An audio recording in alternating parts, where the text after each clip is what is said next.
Welcome, this is a recorded session of the Post-Quantum Cryptography Conference of the PKI Consortium. This conference would not have been possible without our sponsors, PQ Shield, SSL.com, Entrust, Keyfactor, HID Global, and the organizational support of the Post-Quantum Cryptography Working Group of the PKI Consortium, and in particular, Entrust, Keyfactor, and Logius. Would you like to join the PKI Consortium? Go to pkic.org/join, or contact us if you would like to become a sponsor.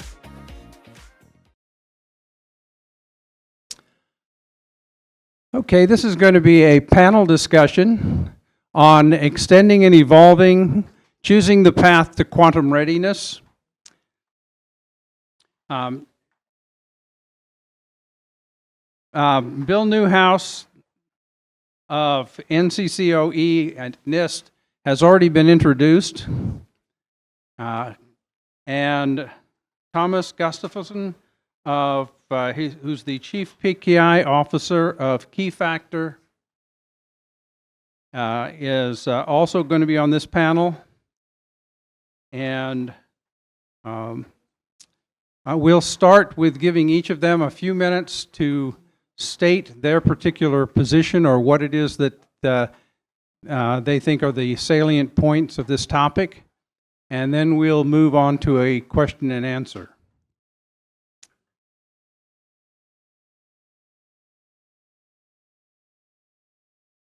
Hey everybody, good afternoon. Extending or evolving? I'd have to say I've got blinders on for this one, and I think I described it earlier. My blinders are that Andy Regenscheid's in charge of putting out new post-quantum cryptographic standards, and there are 3 that are final and 1 that's going to be distributed as a draft later. And there's a NIST Special Pub 800-208, 8, the XMS LMSs. 208. Those are my guiding lights. I'm not looking to extend or, go beyond that focus of migration, but I think I'll be able to, from leading the collaboration, offer some points of view about when somebody says, what about this or this other place of going. Andy has been coaching me up for a couple of years, and his colleagues as well. We can understand crypto, we can understand crypto implementations with a lot more better understanding than we can when somebody says, I've got other bits of magic that would create more security. It feels more measurable, it feels more realizable, there are validations and things like that. So I don't really have the evolve beyond aiming at these standards point of view. But I think I'll throw that as a challenge so that when you ask questions of everybody else, they can help you figure out if those evolving movements would help.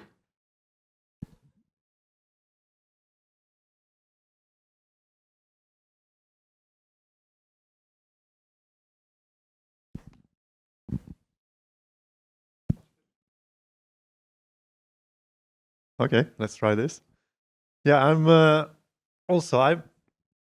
have always been quite standards focused. So I love when there's standards out and you can actually work with it and expect it to be interoperable, things like that for many years to come. If there's when it comes to something that is not standardized, I tend to kind of lean back and look suspicious, even if it's might be a the smartest thing. You can take that as, for example, like hybrid stuff, hybrid PKI and hybrid certificates. I was very wary from the beginning, and I was like also taking a stance back and seeing, okay, I'll just sit back and hope it disappears. But if it doesn't, then of course I have to bite it and see, okay, there's obviously people actually who are smart and who believe that this is something that we should do, and then you should do it. But there's I have recently gotten some questions about kind of extend old classic crypto, where people ask, well, there was actually one serious question that was considering that how about perfect forward secrecy? Isn't that one way to kind of help to extend our lifespan? My immediate answer was, of course, no. But then you sleep on it and try to see their viewpoint, and so it's an interesting thing to ponder on.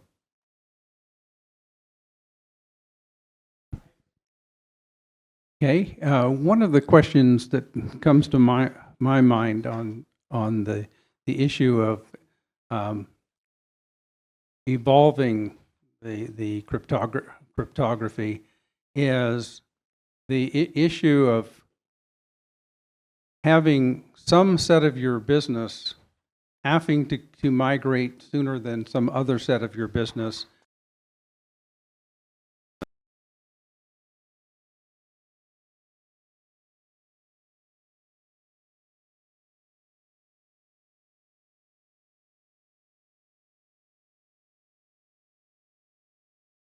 What they can and can't do right off. What are your thoughts on that? Pointed out and be visible. And what that also means, and there's a cost that is pretty large to create one of these things. And so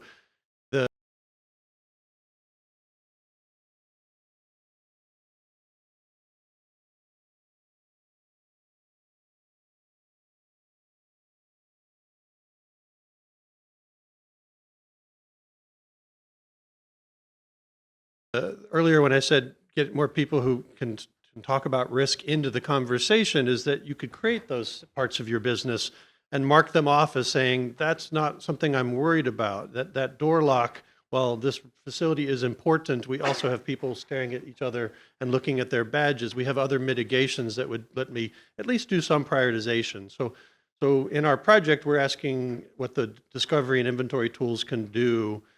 A lot of them will try to label any discovery of a crypto algorithm as either being quantum vulnerable or quantum, if it's PQC, quantum ready. Well, that vulnerable word sounds like a vulnerable, that it's also exploitable. And that's harder to prove until we stare at the entire architecture. So that's where a lot of the learning, and I know research in this space is important. And somebody in one of the sessions talked about we need to start sharing all the best things and that I've learned about something. So what are the common things we have together that are similar that we can say we know what's inside those things and we don't need to worry about them because somebody's going to take care of the migration, or it's not that important to function, is something that it'd be nice to be able to get that in front of more risk managers so they can help you with that conversation. Yeah, I think we're kind of easy to establish that if we're talking about only 10 years, it's kind of obvious that we're going to have a lot of solutions and parts of the system that are not going to be migrated in 10 years. It's just no chance.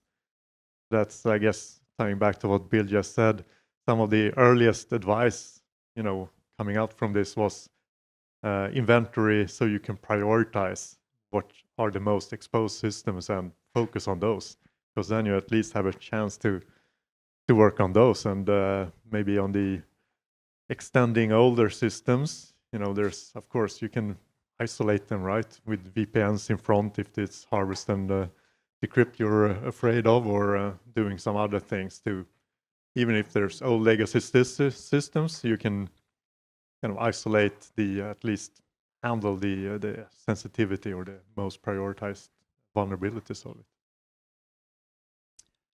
Okay, I think at this point, we would like to get some questions from the audience, both from the local audience and from the online audience. Give them a moment or two to formulate their thoughts. Are there any other things you'd like to do in terms of framing the topic?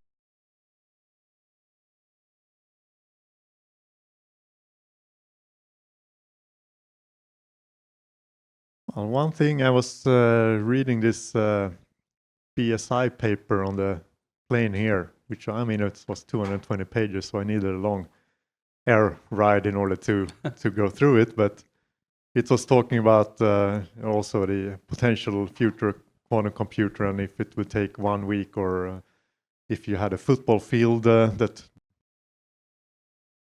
RSA 24/8 in 1 day, maybe with, if we assume with today's or future technology,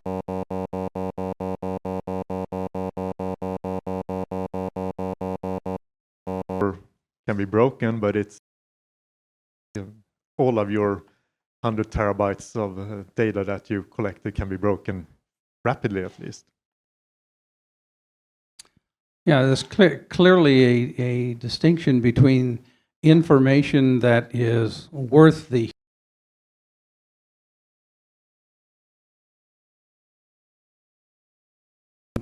versus that portion of your data which is sufficiently valuable that it would warrant that kind of an investment. And I guess that also enters into your risk management considerations.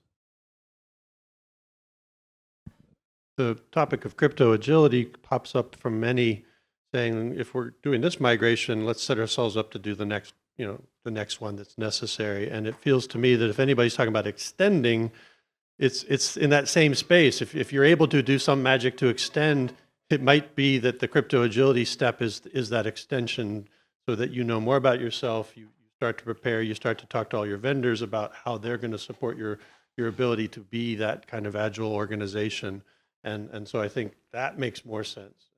And again, earlier I described that there will be a paper NIST is publishing in this quarter, between now and the end of March, I expect, that will allow you to help argue with us about what is crypto agility and how can it help you, or what areas need to be really refined amongst ourselves and come to a consensus on. So that feels rational as we move forward. Thank you. Do we have any questions online yet? Yeah, there is a question. We're just going to pull it online. It's directed at Bill.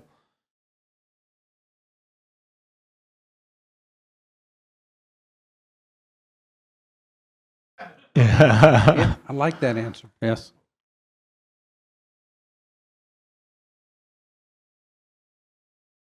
No, let's see. This is, but it's truncated.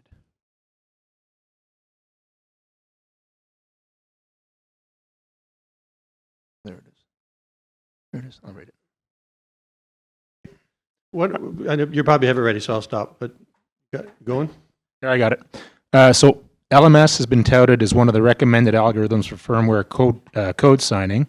We have seen issues deploying this algorithm in distributed environments, which rely on stateless algorithms. Other than the key size, is there a reason why one would not want to use MLDSA for this use case? Code signs, Andy. Is there any reason that I don't have a good answer? Maybe. There have been meetings to talk about doing a few bits of update to that publication and support that question. So stay tuned from a NIST perspective. But Tomas? Yeah, so maybe that's will fall into us. There's me included and a lot of other people who have been taking a kind of lean back as far as you can on LMS and wait for it to blow over. So no, sometimes I actually had to do some implementation of LMS with HSM integration in the last couple of months. But anyhow, it wouldn't. I think it's a lot of people who wouldn't cry if that blew over. I thought I would ask maybe a question from a different angle. So I think one of the interesting things, having been in the space for a few decades now, really the closest comparison that we've had to anything around the post-quantum, as a few people have touched on today, was that migration from SHA-1 to SHA-2. And I think an interesting thing is, for me, the customers I worked with over the last couple of decades, it was like pulling teeth to get them to pay attention to SHA-2. And then all of a sudden, it was like, how am I getting off of SHA-1 going to SHA-2? I think what is really interesting this time around is a greater awareness. My customers are already asking, what can I do? I had a big customer of mine literally the other day saying, I'm ready to test it. I want to break stuff. Let me deploy it. And it was, there's nothing quite yet that you can do. So I don't want to tamper the message. I'm glad to see that the consortium and others are getting the message out. Customers, whether it's in the financial space, IoT space, the enterprise, are aware of this. But how can we effectively get messaging out so that people continue to hear this, but we can give them actionable things to do today? So I've heard a few of the things around, start with some asset inventorying, those types of things. But my concern is, will we get to a point where it's too much information or the wrong information and we lose that audience before there's something tractionable. Do any of the panel speakers have suggestions or ideas on what we can do as a consortium or as an industry to keep the awareness up, but not drive the snake oil, not drive the hype, but drive our customers to realistic things that they can do without losing sight of what we're trying to accomplish? So, like I said, slightly different angle, but. Yeah, I think you're right. After talking about inventory and prioritization for 3, 4, 5 years, it's good if we can give some more say actionable. I guess some people have done their inventory and prioritization. They're sitting and chewing their nails and wanting to do something.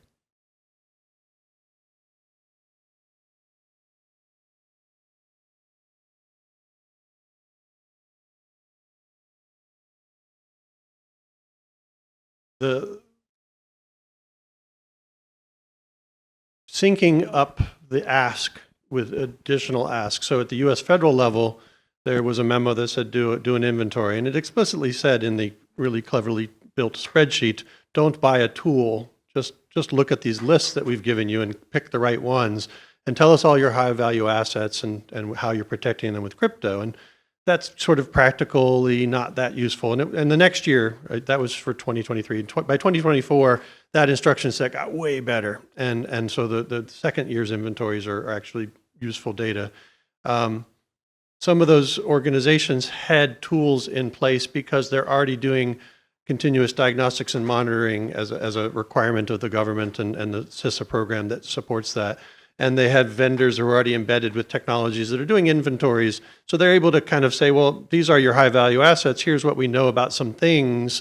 And now that we know to look there, we have a few other tools. And people were clever and figured some stuff out. So this is a way of saying these organizations that are being asked to do this have about 10 to 200 other priorities that might have been ahead of this.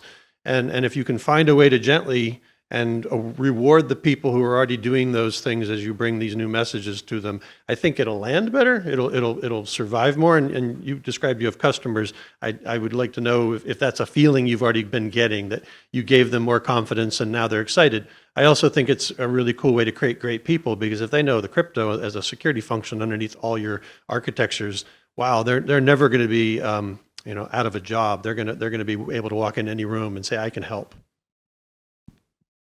And I think, among the organizations that have skilled people on staff, what we're seeing is some of them starting to select, selected use cases to run qualified tests with, to prepare for the migration of these selected use cases. So that's, I think, is something that definitely you can start doing today.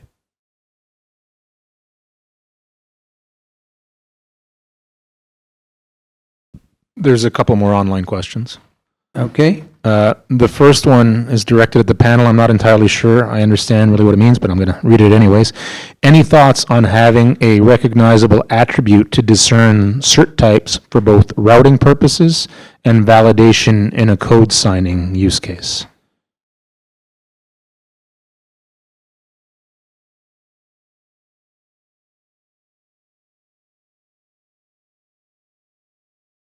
I guess typically identifying the purpose of certificates is something that a feature that exists in certificates, and it's definitely high on the agenda for every new standard that comes out of IETF to specify.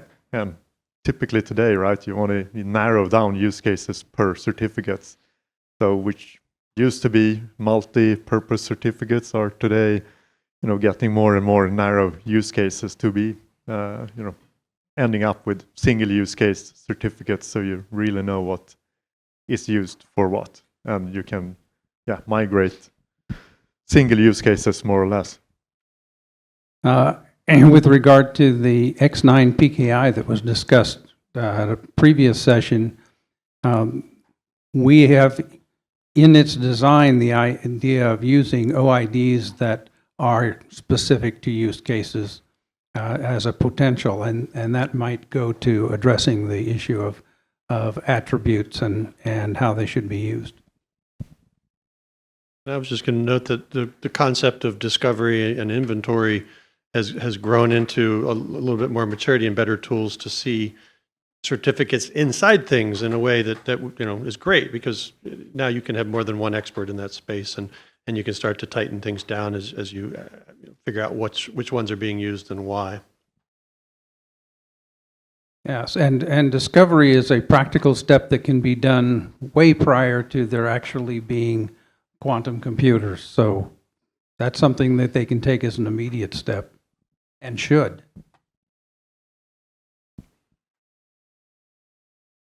Another online question for Thomas. Do you think that the migration to hybrid crypto is feasible within 8 to 10 years, as requested by BSI and ANSI, considering that nothing is standardized yet on that front, and that some U.S. organizations seem skeptical about the need for hybrid PQC? I think it comes down to the narrowness of use case. For narrow use cases, I think it's feasible.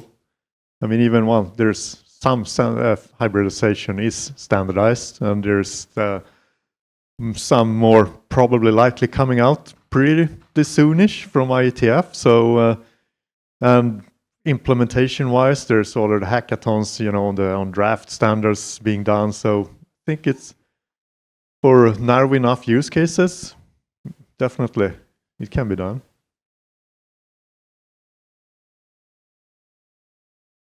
You've got about 5 minutes left. If you want to pretend to ask a question by giving 3 assertions before you ask it, this is your chance to walk up to the microphone and say, my customers have asked me to extend the life of elliptic curve Diffie-Hellman, and this is how I'm doing it. Get up here. And if that's not something anybody's thought of, we're done. But please use the moment. You get to say who you are and then tell us something. There we go. You have a winner.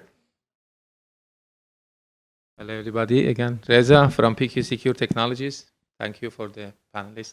So about the migration of, again, hybrid, the question comes in my question is mostly for hardware. I was attending one of the, I think, presentations by DHS Department of Homeland Security, and they were talking about, so first we do software for a couple of years, and it goes up software, and then it comes down, and then we will migrate hardware.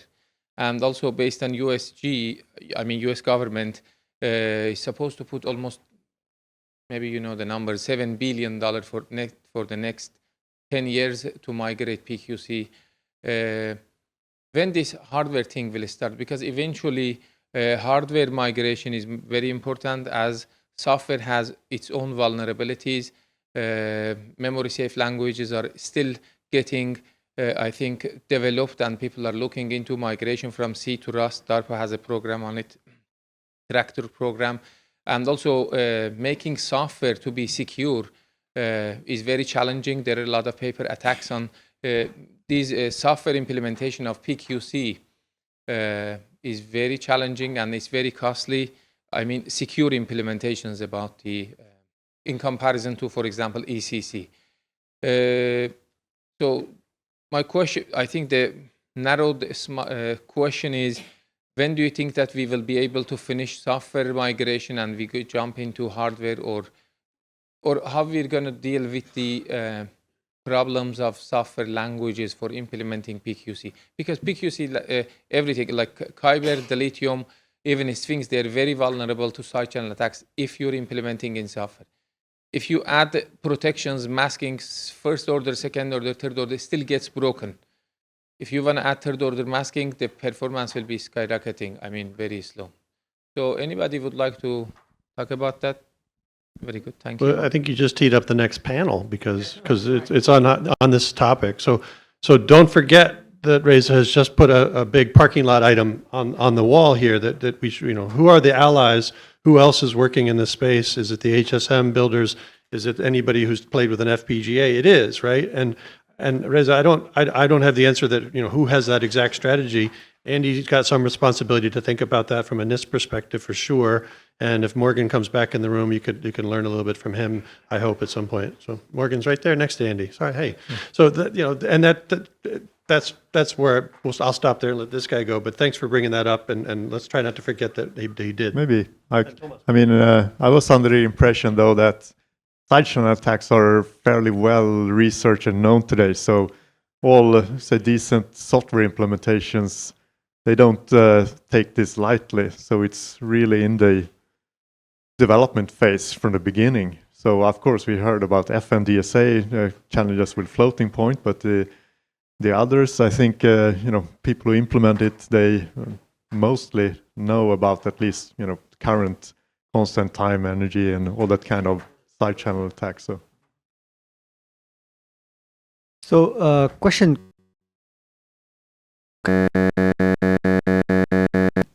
Hardware equipment that is sold into the data centers today, many of them have long-term support contracts, right? Like 7 years to 8 years or 10 years service life, production life type support. So you start selling today, you sell it for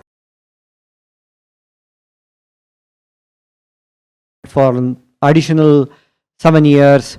So we are looking at 10 years from today for the design that happened today, right? So the contract is already there, right? And that's what the vendors are supposed to adhere to, like people like, server vendors and storage companies and stuff like that. So from a government point of view, where does the government lie or, weigh in those type of conversation? Are you guys accelerating any transition, or if there is an existing contract for next 10 years where you have not really started with a PQC algorithm, are you allowing those contracts to stay on? How does the government weigh? And I can't speak for the entire U.S. government, but another good parking lot item here is that procurement and your staff that helps you write the contracts is now a group you need to be talking about for this risk, because are they extending risk? You're saying yes, they are, and so is there also a modernization angle for procurement that needs to be considered? Our GSA has got some responsibilities in this place. They did a workshop like 18, 19 months ago. They need to come back to it. And I hope we do, but that's all I can really say is it makes sense what you said, and put that up on the wall for the continued conversation. Scott, go for it. Okay, just an update about side channel attacks. There are several different side channel attacks and types of attacks, and I think you and he are talking about different ones. You're talking about timing based and cache based. Those are actually very well understood and very well done in software. He's talking about DPA style attacks where you actually listen into the circuitry. Those are not nearly as well understood in the PQ system. Got it.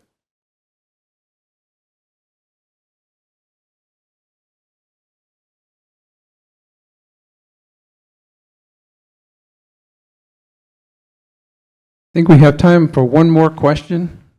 Yeah, in fact, a lot of the in-room questions have kind of spurred the online folks to ask more. I've got like 3 or 4, but if we've got one, I'll pick. If we've got time for one, I'll pick one. So here's one. And this is directed at Jeff. Jeff mentioned thoughts about PQC when systems and protocols were designed 20 years ago. So what's the next big issue after PQC that we should be aware of?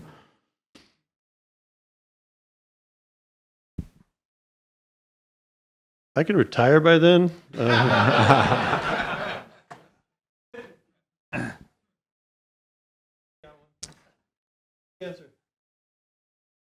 From my perspective, machine learning. It's much sooner than PQC even.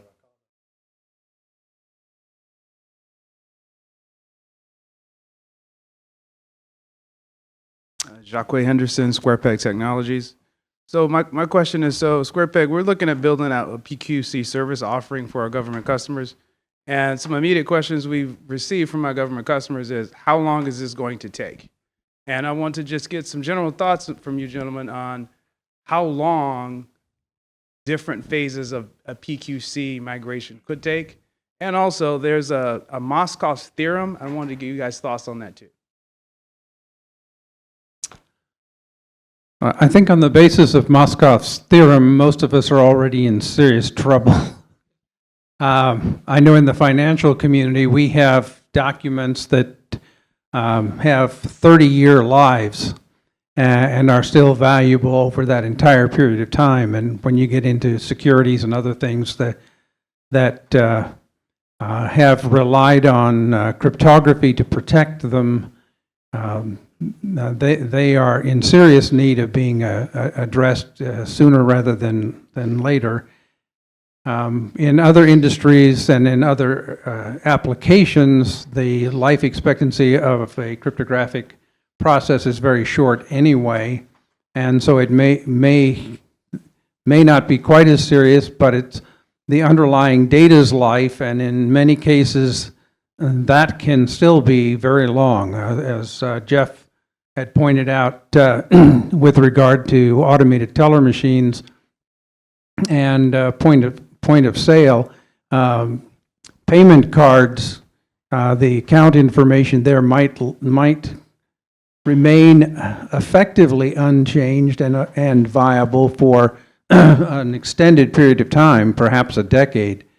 So I think from the point of view of Moskov's law, many of our implementations already have problems, and that's without regard to the healthcare and privacy-related issues, which are effectively the lifetime of the person or longer. Two quick areas, Jacques. The inventories should inform us of stuff that we could learn from if we could all get a chance to see every agency's inventory. We'd find commonalities. We could go back to the vendors and say, it looks like everybody's got one version of this from you. Can you tell us about the crypto inside there? And that sounds practical, but to put databases together with all that inventory makes it a super secret kind of thing and scares people. So there's a lot to still be learned, and I kind of picture your customers are asking you to help them write the requirements, which is really not a great way I mean, it's a great way for you, but not for them. And so until we really have a refinement on what they're asking for, that what phase of, what do we mean by phases of crypto migration? Luke from Cloudflare is speaking in the other room, but he also spoke in here before this. And he talked about Web PKI went to a certain point, but then they discovered something, and our rules are we're not going to do something, so we don't think it's going to happen anytime soon. That's one specific example of a particular technology, and we don't have all those written down in an easy place for us to kind of point to where your customers are on the journey that they want you to take them on. How do you get to a quantum-safe state? That depends on the current state of your digital security infrastructure, as well as your level of visibility, control, and automation over those systems. Check your level of preparedness with the Entrust Post-Quantum Readiness Assessment. Whether you're already on the path to quantum safe or just beginning your journey, Entrust can equip you with the right knowledge and solutions. There are many paths to a quantum-safe future. Secure yours by taking the Entrust Post-Quantum Readiness Assessment today.